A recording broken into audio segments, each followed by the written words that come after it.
প্রিয় শিক্ষার্থীবৃন্দ, আশা করি সবাই ভালো আছো। আজকে আমরা কার্যপত্র সম্পর্কে আলোচনা করব। এর আগে আমি তোমাদের কার্যপত্রের আরেকটি ক্লাস দিয়েছিলাম। তো সেখানে আমি তোমাদেরকে সমন্বয় জাবেদা এবং সমাপনী জাবেদা সম্পর্কে আলোচনা করেছিলাম। আজকে আমি তোমাদের সাথে কার্যপত্র নিয়ে আলোচনা করব না, সেটা হলো আমরা আজকে চেষ্টা করব যে সমাপনী দাখিলা, তারপরে সমন্বয় দাখিলা এবং বিপরীত দাখিলা নিয়ে আলোচনা করতে। তো আশা করি তোমরা ক্লাসটা মনোযোগ দিয়ে দেখবা এবং যদি বুঝতে না পারো তোমরা বারবার দেখবা, এরপরে আশা করি বুঝতে পারবা। তোমরা জানো যে এখানে যে ম্যাথটা দেখতে পাচ্ছ, যে কোনো ম্যাথ থেকে আমরা সমাপনী দাখিলা, সমন্বয় দাখিলা এবং কার্যপত্র করব। তো সমন্বয় দাখিলাটা হলো যে এটা আর্থিক বছরের শেষে যেই সমন্বয়গুলো বাদ পড়ে যায়, অর্থাৎ যেগুলো নতুন করে অ্যাডজাস্ট করতে হয় যে হিসাবের সাথে, মানে বছর শেষে, সেগুলাই হলো সমন্বয় দাখিলা আমরা যেটা বলে থাকি। অর্থাৎ এই যে রেয়াবিলটা দেখতে পাচ্ছ, সেখানে তোমার এই 4 ধরনের যে হিসাবগুলো, এই হিসাবগুলো সেখানে অ্যাডজাস্ট করা নেই, সেটাকে আমরা অ্যাডজাস্ট করব। আচ্ছা, তো আমরা প্রথমে সমন্বয় দাখিলাটা করার চেষ্টা করব, এরপরে আমরা সমাপনী দাখিলা যাব। তো এখানে তোমরা দেখতে পাচ্ছ যে প্রথমে আমরা 1 নম্বরে করব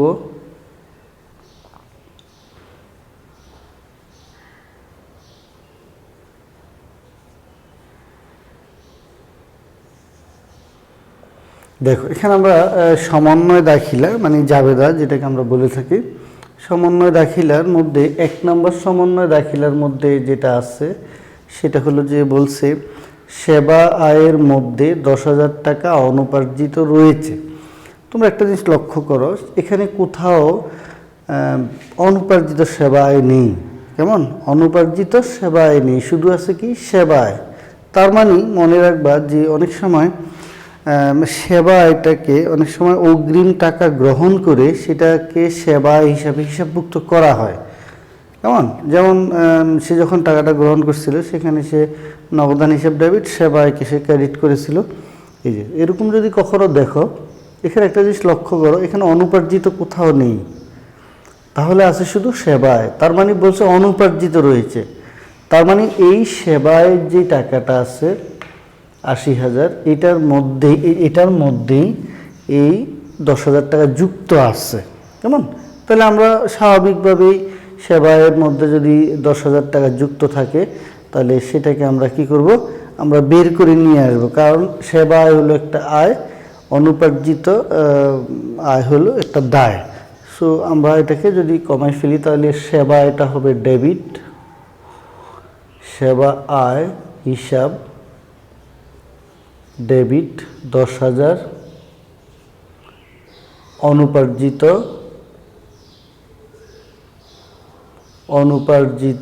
সেবা আয় ক্রেডিট 10,000। কেমন?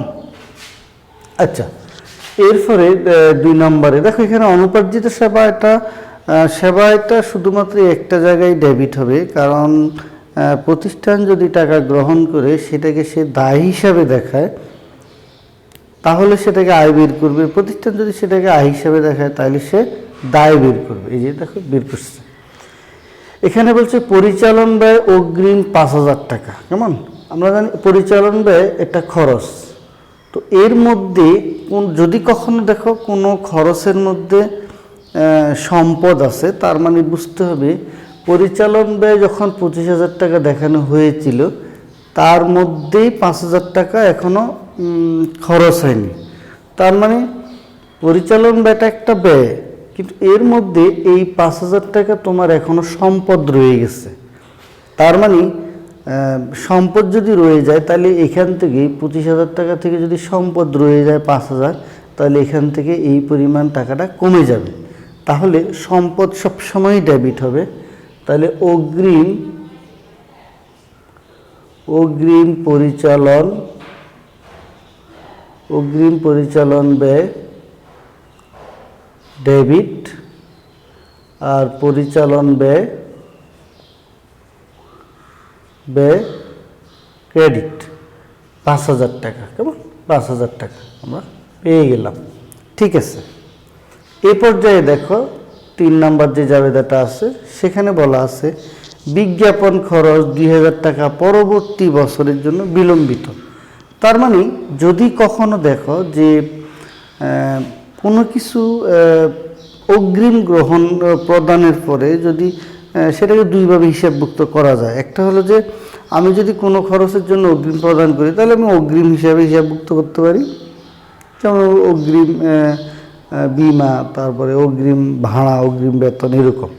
যদি কখনো দেখো যে খরচ অগ্রিম প্রদান করা হয় কিন্তু সেটাকে খরচ হিসেবে হিসাবভুক্ত করা হয়, তাহলে পরবর্তীতে সেটার থেকে আমরা যখন যতটুকু খরচ হবে না ততটুকু আমরা সম্পদ বের করব। দেখো এখানে বিজ্ঞাপন খরচ 12,000 আমরা জানি, কিন্তু এই বিজ্ঞাপনের মধ্যে বলছে 2,000 টাকা পরবর্তী বছরের জন্য বিলম্বিত করো, তার মানে 2,000 টাকা এই বছর খরচ হবে না, তার মানে সেটা পরের বছরের জন্য বিলম্বিত করো। তাহলে এই 10,000 টাকা 12,000 টাকার থেকে 2,000 টাকা পরবর্তী বছরের জন্য বিলম্বিত করতে হবে। তাহলে আমরা এখানে লিখব বিলম্বিত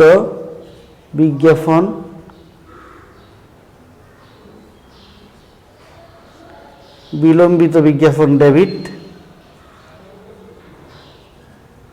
বিজ্ঞাপন ক্রেডিট। কত টাকা?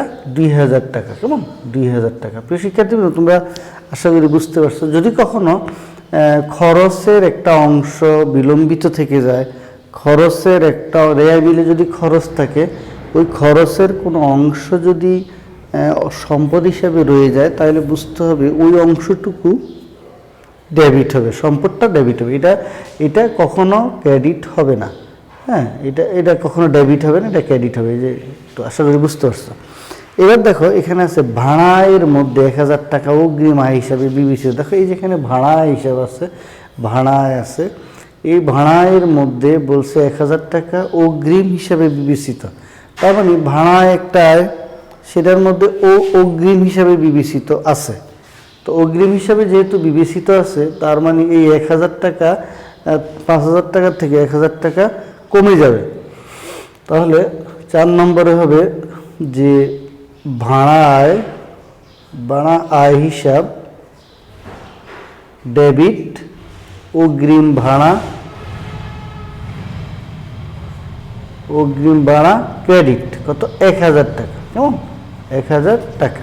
তা আশা করি তোমরা জিনিসটা বুঝতে পেরেছো। তার মানে আমরা যে জিনিসটা বুঝলাম সেটা হলো যে যদি আমরা দেখি কখনো, যদি আমরা কখনো দেখি যে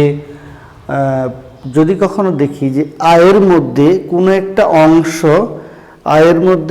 একটা অংশ এখনো পূর্ণ আয় হয়নি, তাহলে সেটাই দায় হিসেবে রূপান্তরিত হবে। কেমন? যে আমরা জিনিসটা বুঝতে পারলাম।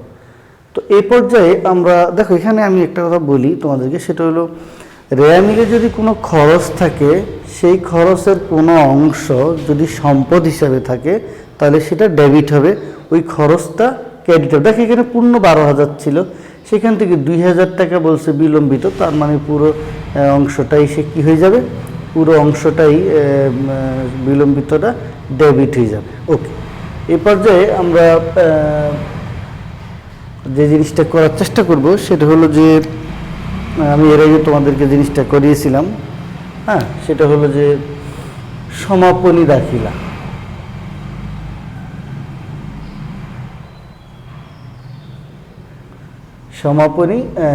কেমন? সমাপনী দাখিলা হলো যে হিসাবগুলো পরবর্তী বছরে যাবে না, তার মধ্যে সমাপনী দাখিলায় 4 ধরনের হিসাব আসবে। একটা হলো আয়, ব্যয়, নিট লাভ বা লস, আর একটা হলো উত্তোলন। দেখো আমার এখানে কোনো উত্তোলন নেই। কেমন? তাহলে 1 নম্বরে হলো সকল আয়কে আমি বন্ধ করে দিব। বন্ধ করা মানে মুছে ফেলা না, বন্ধ করা মানে এটাকে ক্লোজ করে ফেলবো আমি। ওকে, তাহলে দেখো আমার এখানে আয় আছে একটা, কয়টা আয় আছে দেখো, আমি যেহেতু এখানে আয় হিসাব আমার এখানে ছিল ৮০,০০০, এখানে ১০,০০০ টাকা কমে গেছে, তাইলে হবে ৭০,০০০। এখানে আয় ছিল তাহলে আমি এখানে দিব সেবা আয় ৭০,০০০,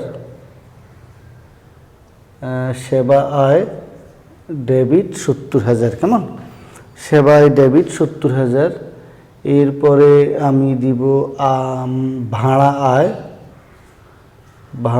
আয় ডেবিট ৪,০০০। কেমন? কেন বুঝতে পারছো? এই যে ৮০,০০০ থেকে অনুপার্জিত এই যে কমে ডেবিট হয়ে গেছে ১০,০০০, তাইলে হবে ৭০,০০০। আবার এখানে দেখো, আবার হলো যে এখানে আছে ভাড়া ৫,০০০, এই ৫,০০০ থেকে ১,০০০ টাকা দেখো এখানে অগ্রিম এখনও রয়ে গেছে, তাইলে সেটা হবে না, তাহলে হবে ৪,০০০। এখন আয় সারাংশ হিসাব ক্রেডিট হলো ৭৪,০০০। কেমন? ৭৪,০০০। তার মানে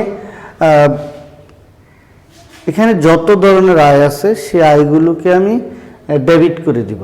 তো ডেবিট করে দিলে আমার আয় সারাংশকে আমি ক্রেডিট করবো, যেহেতু এগুলো আলাদা একটা হিসাব, এগুলাকে বন্ধ করতে হলে আয় সারাংশ নামে হিসাব আনতে হবে। কেমন? এরপরে আসো ২ নাম্বার, সকল ব্যয়গুলোকে আমি বন্ধ করে দিব। তো আমার এখানে ব্যয় কি কি ব্যয় আছে দেখো, আমার এখানে একটা আছে আয়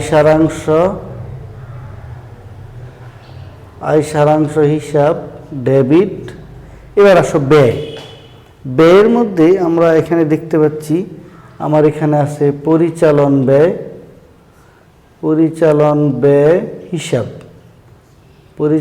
হিসাব ক্রেডিট, তারপরে বিজ্ঞাপন খরচ ক্রেডিট। কেমন? আপাতত আমার এখানে আর কোনো ধরনের আয় নেই। তাহলে আমি যদি বলি যে আমার এখানে পরিচালন ব্যয় কত হবে, পরিচালন ব্যয় হবে ২০,০০০।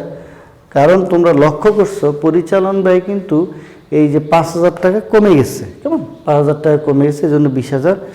আর বিজ্ঞাপন খরচ তো ১০,০০০ টাকা, ২,০০০ টাকা পরবর্তী বছরের জন্য অগ্রিম দেওয়া আছে, সেজন্য এখানে হবে ১০,০০০। কেমন? তাহলে ১০,০০০। এখানে হবে ৩০,০০০। তোমরা একটা জিনিস লক্ষ্য করো, সমাপনী দাখিলাটা হবে যে কোনো বছরের শেষ তারিখে। এটাও আমরা দিতে পারি ডিসেম্বরের ৩১ তারিখ দিব, এটাও আমরা ডিসেম্বরের ৩১ তারিখ দিব। ঠিক আছে? তো আশা করি তোমরা জিনিসটা বুঝতে পারছো। এবার আসো ৩ নম্বরে, প্রতিটা তারিখে আমরা ডিসেম্বর মাসের ৩১ তারিখ হবে।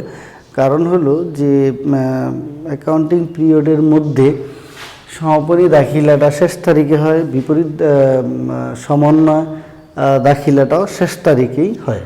এবার আসো আমার এখানে দেখব আমরা আয় হলো না ব্যয় হলো। তার মানে এই যে রেয়া মিলটা এখান থেকে এখানে যা আছে তার মধ্যে সকল আয়গুলাকে আমি বন্ধ করলাম, আয়গুলাকে আমি ডেবিট করলাম, আয় সারাংশকে আমি ক্রেডিট করলাম, তাহলে সেটা বন্ধ হয়ে গেল। এবার আমরা সকল ব্যয়গুলাকে বন্ধ করব। আমার এখানে দুটো ব্যয় আছে, এই দুটো ব্যয়কে আমি যখন ক্রেডিট করে ফেললাম তখন অটোমেটিক্যালি বন্ধ হয়ে গেল। আয় সারাংশকে আমি যখন ডেবিট করলাম, এই পর্যায়ে আমরা নিট আয় এবং নিট ব্যয়কে আমরা এখানে বন্ধ করার চেষ্টা করব। তাহলে নিট আয় এবং যে নিট ব্যয় আছে তোমরা এখানে লক্ষ্য করো, নিট আয় এবং নিট ব্যয় কীভাবে আমরা বের করব। দেখো আমার এখানে ৭৪,০০০ হলো নিট আয়, ৭৪,০০০ হলো আমার আয় সেবায়, আর আমার ব্যয় হলো ৩০,০০০। তাহলে আমার এখানে ৪৪,০০০ টাকা আমরা ধরে নিতে পারি নিট আয়। যেহেতু নিট আয় হলো, তাহলে আমরা এখানে লিখব আয় সারাংশ ডেবিট, আর হলো মূলধন হিসাব, আয় সারাংশ ডেবিট মূলধন হিসাব ক্রেডিট, আয় সারাংশ ডেবিট মূলধন হিসাব ক্রেডিট। কত টাকা? ৪৪,০০০ টাকা। কেমন? ৪৪,০০০ টাকা। তো এটাকে আমরা লিখব যেমন নিট আয়কে মূলধন হিসাবের মাধ্যমে বন্ধ করা হলো। কেমন? প্রিয় শিক্ষার্থী, আশা করি তোমরা বুঝতে পেরেছো যে সমন্বয় দাখিলা এবং সমাপনী দাখিলার যে বেসিক যে পার্থক্যটা সেই জিনিসটা তোমরা এখানে আশা করি বুঝতে পেরেছ। কেমন?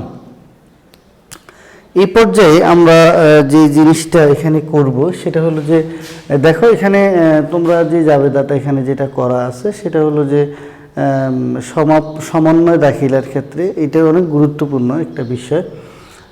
তো সেই জিনিসটাই আমরা এখানে আবার তুলে ধরব। তো এখানে আমি এখন তোমাদেরকে যে জিনিসটা করানোর চেষ্টা করব সেটা হলো যে আমরা এখন বিপরীত দাখিলা করব। কেমন? বিপরীত দাখিলা, একটা বিপরীত দাখিলা করব। তো বিপরীত দাখিলা করতে হলে আমাদের একটা বিষয় খেয়াল রাখতে হবে যে কোন এন্ট্রিগুলো বিপরীত দাখিলার মধ্যে যাবে। কেমন? বিপরীত দাখিলা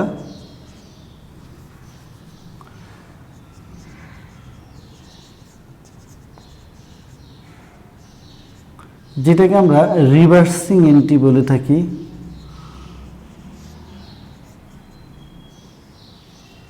রিভার্সিং এন্ট্রি আমরা বলে থাকি। সমন্বয় দাখিলা যেটাকে আমরা অ্যাডজাস্টিং এন্ট্রি বলে থাকি, আর সমাপনী দাখিলা যেটাকে আমরা ক্লোজিং এন্ট্রি বলে থাকি। তো এখানে লক্ষ্য করো বিপরীত দাখিলা হবে, বিপরীত দাখিলাটা যে হিসাব বছরের যে একটা জিনিস লক্ষ্য করো, আমাদের অ্যাকাউন্টিংয়ে দেখো কি কি হিসাব আছে। কেমন?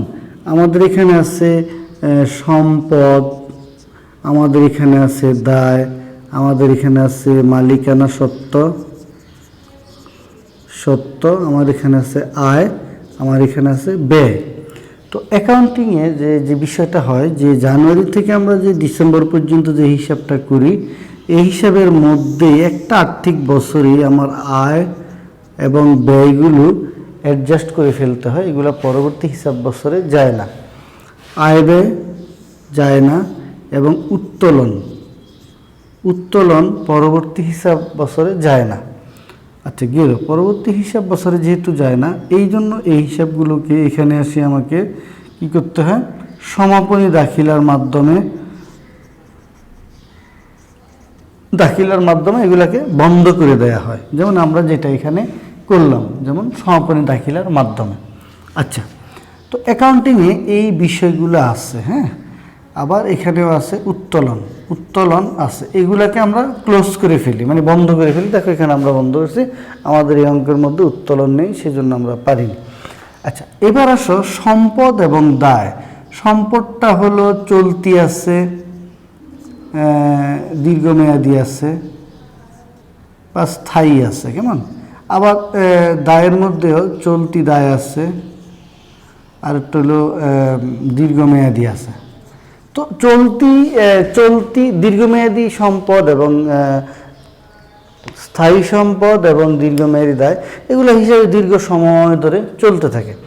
এদের যে চলতি সম্পদ আছে, যে চলতি দায়টা আছে, ওই হিসাবগুলোকে অ্যাকাউন্টিংয়ে বন্ধ করতে মানে মুছে ফেলতে হয়। এগুলো পরবর্তী এই ডিসেম্বরের পরে পরবর্তী আর্থিক বছরে আর যাবে না।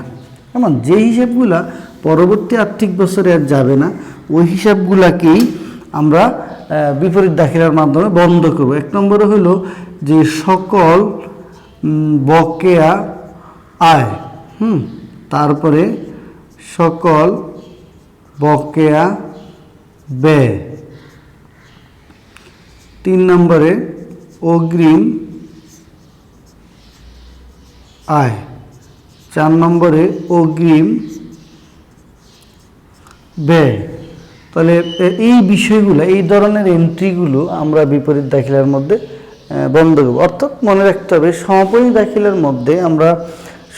দাখিলার মধ্যে যেগুলো চলতি বছর পরবর্তী বছরে যাবে না, আয় ব্যয়, তারপর উত্তোলন, নিট মুনাফা বা নিট ক্ষতি, এই হিসাবগুলোকে আমরা সমাপনী দাখিলার মধ্যে আনি।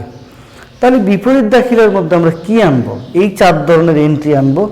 একটা কথা খেয়াল রাখতে হবে তোমাদেরকে, যে বিপরীত দাখিলা হবে যে সমস্ত দফাগুলো পরবর্তী হিসাব বছরে আর যাবে না, পরবর্তী হিসাব বছরে যাওয়ার কোনো সুযোগ নেই। যেমন এখানে দেখো কিছু হিসাব আছে, যেমন আমরা ডিসেম্বরের 31 তারিখ হিসাব করি, এখানে যত ধরনের চলতি সম্পদ আছে এবং চলতি দায় আছে, চলতি দায় এইগুলা কিন্তু আমরা আর্থিক অবস্থার বিবরণীতে দেখিয়ে দিই। কেমন? আর্থিক অবস্থার বিবরণী, তো আর্থিক অবস্থার বিবরণীতে এগুলো থাকে, কিন্তু এগুলো পরবর্তী বছরে যাবে না। তো এই ধরনের দফাগুলোকে আবার চলতি দায়, চলতি সম্পদ, হ্যাঁ, এই ধরনের দফাগুলোকে আমরা হিসাবে বন্ধ করে ফেলি পরবর্তী বছরের প্রথম তারিখে। উদ্বৃত্তপত্রে যেগুলো যা থাকে চলতি সম্পদ চলতে, এগুলো পরবর্তী বছরে জানা কিছু এন্ট্রি যায়, সেটা আমি তোমাদের সাথে আলোচনা করব পরে। আচ্ছা, এবার আসো যে আমরা কিভাবে বুঝবো যে সমাপনী সমন্বয় দাখিলা দেখার পরে একটা জাবেদা আমরা এটাকে বিপরীত দাখিলা করব। বিপরীত দাখিলাটা হবে পরের বছর, যেমন জানুয়ারি মাসের 1 তারিখ। কেমন? জানুয়ারির 1 তারিখ যেই দফাগুলো উদ্বৃত্তপত্রে থাকবে, যেই দফাগুলো উদ্বৃত্তপত্রে থাকবে, বিশেষ করে চলতি সম্পদ এবং চলতি দায়ের যেই দফাগুলো, এবং সেই দফাগুলো আমরা বিপরীত দাখিলার মাধ্যমে আমরা মুছে ফেলব, অর্থাৎ বিপরীত দাখিলা দিব। তো এখানে এটার মধ্যে না, এইটার মধ্যে যে 4টা জাবেদা তোমরা দেখতে পাচ্ছ, এই 4টা জাবেদাকে আমরা এখানে ফোকাস করব বিপরীত দাখিলার ব্যাপারে। দেখো এখানে যে জাবেদাটা আছে, সেই জাবেদাটার মধ্যে সেবা আয়কে আমরা ডেবিট করা হয়েছে, অনুপার্জিত সেবা আয়কে ক্রেডিট করা হয়েছে। এটা জিনিস লক্ষ্য করো, এই জাবেদাটার মধ্যে যে হিসাবটা আছে এটা কি উদ্বৃত্তপত্রে যাবে কিনা। যেমন অনুপার্জিত সেবায় ক্রেডিট, অনুপার্জিত সেবায় ক্রেডিট মানে এটা একটা দায়, দায়ের সৃষ্টি হয়েছে, দায় বৃদ্ধি পেয়েছে, তাহলে অনুপার্জিত সেবায় উদ্বৃত্তপত্রে যাবে কিনা। অনুপার্জিত সেবায় একটা দায়, চলতি দায়, সেটা উদ্বৃত্তপত্রে যাবে। সো এইটাকে আমরা বিপরীত দাখিলার মাধ্যমে, অর্থাৎ উদ্বৃত্তপত্রে যাওয়া মানে সেটা পরের বছর আর্থিক বছরে যাওয়া, তো সেটা তো সুযোগ নেই, যেহেতু এটার মেয়াদ 1 বছর, সেই জন্য এটাকে আমরা বন্ধ করব। অর্থাৎ রেয়ামিলে জাবেদার মধ্যে যদি তোমরা দেখতে পারো কোনোভাবে সেটা উদ্বৃত্তপত্রে যাবে এই এন্ট্রিটা, তাহলে সেটা আমরা কি করব, সেটাকে আমরা বিপরীত দাখিলার মধ্যে বন্ধ করব, কারণ এটা তো চলতি দায়, এটা পরবর্তী বছরে যাবে না। এই জন্য আমরা এখানে দিব অনুপার্জিত সেবায়, অনুপার্জিত সেবায় হিসাব ডেবিট, সেবা আয় হিসাব ক্রেডিট। কেমন? 10,000 টাকা। কেমন? খালি শুধুমাত্র আমরা যে কাজটা করব, শুধুমাত্র আমরা জাবেদাটাকে উল্টিয়ে দিলেই হয়ে যাবে। এবার আসো জানুয়ারি 1 পরের জাবেদাটা। দেখো এখানে যে জাবেদাটা আছে তোমরা লক্ষ্য করো, এই জাবেদাটার মধ্যে অগ্রিম পরিচালন ব্যয় ডেবিট, পরিচালন ব্যয় ক্রেডিট। দেখো তো এখানে যে জাবেদাটা আছে, এই জাবেদার কোনো এন্ট্রি তুমি দেখো উদ্বৃত্তপত্রে যাবে কিনা। দেখো এটা যাবে, অগ্রিম পরিচালন ব্যয় একটা সম্পদ, সেটা উদ্বৃত্তপত্রে চলতি সম্পদের দিকে যাবে। এই যেটা, এটা উদ্বৃত্তপত্রে যাবে, মানে জাবেদাটার মধ্যে যে এন্ট্রিটা আমরা লক্ষ্য হইলো সবসময় সম্পদ সবসময় ডেবিট হয়, দায় সবসময় ক্রেডিট হয়। তো সম্পদ যদি ডেবিট হয়, সম্পদের যে ডেবিট ব্যালেন্স সেটা উদ্বৃত্তপত্র। আমি শুধু এই জাবেদাটার কথা বলছি, তোমরা একটা লক্ষ্য করো যে স্যার তাহলে তো এখানে তো আরও আছে 20,000। দেখো ওই 20,000 টাকা কিন্তু এখানে ব্যয়ের মধ্যে চলে গেছে তোমার ক্লোজিং এন্ট্রিতে, তাহলে আর থাকলো 5,000। এই 5,000 টাকা তোমার উদ্বৃত্তপত্রে যাবে। সো এটাকে আমরা বন্ধ করব। তাহলে বন্ধ করতে হলে পরিচালন ব্যয় হিসাব ডেবিট 5,000 আর অগ্রিম পরিচালন ব্যয় ক্রেডিট 5,000। কেমন? আমরা বুঝতে, অর্থাৎ যেই সমন্বয় যে জাবেদাটা আছে, সমন্বয় জাবেদার যে অংশটা যদি কোনো এন্ট্রি উদ্বৃত্তপত্রে যাবে, সেটাই আমরা কি করব, আমরা বন্ধ করব। তার মানে সমাপনী দাখিলার মধ্যে, মানে এই যে অংশটুকু চলে যাবে তার বাদে যে, যেমন এখানে দেখো পরিচালন ব্যয় 25,000, 25,000-এর মধ্যে 20,000 টাকা খরচে চলে গেছে, ক্লোজিং এন্ট্রি শেষ, আরও 5,000 রয়ে গেছে, সেটা সম্পদে যাবে। সো এটাকে আমি বিপরীত দাখিলা, অর্থাৎ যে এন্ট্রিটা, যেই জাবেদাটার বিপরীত উদ্বৃত্তপত্রে যাবে দফাটা, এন্ট্রিটা, সেটাই আমরা বিপরীত দাখিলার মাধ্যমে বন্ধ। কেন? কারণ সেটা জানুয়ারি মাসের 1 তারিখে বন্ধ করতে হবে, কারণ সেটা অলরেডি মেয়াদ 1 বছর পূর্ণ হয়ে গেছে। 3 নম্বরে দেখো জানুয়ারি 1, সেখানে আছে বিলম্বিত বিজ্ঞাপন, দেখো বিলম্বিত বিজ্ঞাপনটাকে আমরা একটা অসমন্বয়কৃত ব্যয় হিসাবে উদ্বৃত্তপত্রের বা আর্থিক বিবরণীতে আমরা সম্পদের মধ্যে দেখাই। সো সেটাকে আমরা বন্ধ করে দেবো। দেখো এটা ডেবিট, বিলম্বিত বিজ্ঞাপন উদ্বৃত্তপত্রে যাবে সম্পদে, সো এটাকে আমরা বন্ধ করব। বন্ধ করব কীভাবে? তাহলে আমরা দেখব বিজ্ঞাপন হিসাব ডেবিট, আর বিলম্বিত বিজ্ঞাপন ক্রেডিট। কত টাকা? 2000 টাকা। ওকে, 2000 টাকা। ঠিক আছে, এরপর আসো আবার জানুয়ারি মাসের 1 তারিখে আবার আমরা কি করব? দেখো দেখো এই যে তোমরা ভাড়াটা দেখছো, এটা অনেকটা এটার মতো। ভাড়া আয় হিসাব ডেবিট, অগ্রিম ভাড়া ক্রেডিট। দেখো অগ্রিম ভাড়া আয় যেটা আছে আয়, অগ্রিম ভাড়া আয় হলো একটা দায় অনুপার্জিতের মতো। অর্থাৎ তুমি যদি কারো কাছ থেকে ভাড়া গ্রহণ করো, সেটাকে যদি তুমি দায় হিসাবে দেখাও, অগ্রিম হিসাবে দেখাও, ঠিক আছে, তো তুমি আয় হিসাবে দেখিয়েছো, কিন্তু পরবর্তীতে তুমি সেবাটা দিতে পারো না, সেই জন্য সেটা দায়ে রূপান্তর হলো। এখন অগ্রিম আয়টা একটা দায়, অগ্রিম আয়টা একটা দায়, যেহেতু এটা দায় সেটা উদ্বৃত্তপত্রে যাবে। উদ্বৃত্তপত্রে যেহেতু যাবে, আমি যেটা বুঝাতে চাচ্ছি তোমাদেরকে, যে এন্ট্রিটা উদ্বৃত্তপত্রে যাবে এখানকার, যেহেতু সেটা চলতি দায় বা চলতি সম্পদ, সেটা পরবর্তী আর্থিক বছরে আর যাবে না। সো সেটাকে বন্ধ করতে হলে আমাদেরকে কি করতে হবে? বিপরীত দাখিলা দিতে হবে। অর্থাৎ বিপরীত দাখিলা মানে মুছে ফেলা। অর্থাৎ বিপরীত সমাপনী দাখিলার বৈশিষ্ট্য হলো সেটাকে আয় সারাংশের মাধ্যমে বন্ধ করতে হয়। আয় সারাংশ নামে একটা হিসাব এখানে তৈরি করতে হয়, কিন্তু বিপরীত দাখিলার বৈশিষ্ট্য হলো বিপরীত দাখিলা যা আছে তার উল্টাই দিলেই সেটা বন্ধ হয়ে যাবে বা মুছে যাবে। কেমন? তাহলে অগ্রিম ভাড়া, আমি অগ্রিম এখানে দেখতে পাচ্ছি অগ্রিম ভাড়াটা দায়ে যাবে উদ্বৃত্ত, তাহলে অগ্রিম ভাড়াটাকে আমরা বন্ধ করে দিব। তাহলে অগ্রিম ভাড়া আয় হিসাব ডেবিট 1000 টাকা, আর ভাড়া আয় হিসাব ক্রেডিট 1000 টাকা।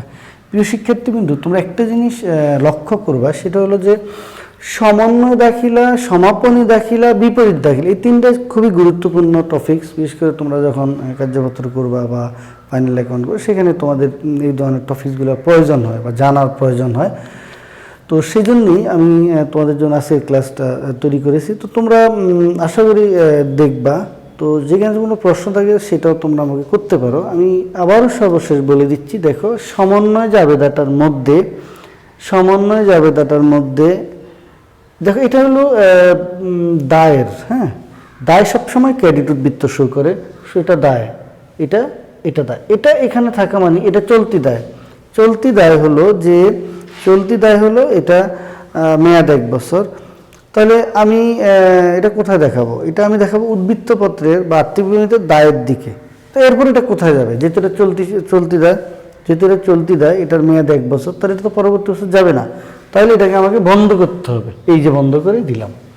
দেখো অগ্রিম পরিচালন ব্যয়, আমরা জানি পরিচালন ব্যয় সবসময় খরচ কখনো উদ্বৃত্তপত্র বা আর্থিক বিবরণীতে আসে না, কিন্তু খরচের মধ্যে যদি কোনো সম্পদ লুকায়িত থাকে, তুমি একটা খরচ হিসেবে দেখিয়েছো, কিন্তু আসলে এটা সম্পদ, তাহলে এইটাই যেটা ডেবিট। সম্পদ সবসময় ডেবিট হয়, তাহলে এই যে ডেবিট হলো, তাহলে এটা উদ্বৃত্তপত্রে যাবে, এই জন্য আমি সেটাকে বিপরীত দাখিলা দেখালাম।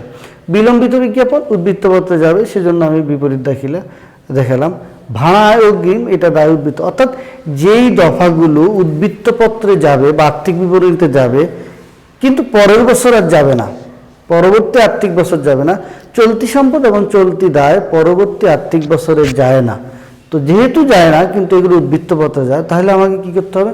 পরবর্তী বছরের 1ম তারিখেই সেটাকে বিপরীত দাখিলার মাধ্যমে বন্ধ করতে হবে। অনেকে তোমরা প্রশ্ন করো, সমাপনী সমাপনী যে মজুদ, সেটা কি উদ্বৃত্তপত্রে এখানে বিপরীত দাখিলা আসবে কিনা? সেটা আসবে না। কারণ হলো সমাপনী মজুদটা পরবর্তী বছরে প্রারম্ভিক মজুদ হিসাবে থাকে এবং পরবর্তী বছরে হিসাবে সেটা থাকে, যে জন্য সেটাকে আমরা বিপরীত দাখিলা দেখাবো না। বিপরীত দাখিলা দেখাবো আমরা ওই ধরনের দফাগুলা, যেই দফাগুলা আর্থিক বিবরণীতে যাবে, চলতি সম্পদ এবং চলতি দায় আর্থিক বিবরণীতে যাবে। আর্থিক বিবরণীতে গেলে সেটাকে পরের বছর আর দেখানোর কোনো সুযোগ থাকে না, কারণ চলতি সম্পদ চলতি দায়ের মেয়াদ হলো 1 বছর, যে জন্য ওই ধরনের দফাগুলাইকে আমরা এখানে আনবো। অর্থাৎ যদি কোনো জাবেদাত মধ্যে তোমরা দেখো যে কোনো দফাই সেখানে আর্থিক বিবরণীতে যাবে না, তাইলে ওটার বিপরীত দাখিলা হবে না। আশা করি তোমরা সবাই বিষয়টা ক্লিয়ারলি বুঝতে পারছো।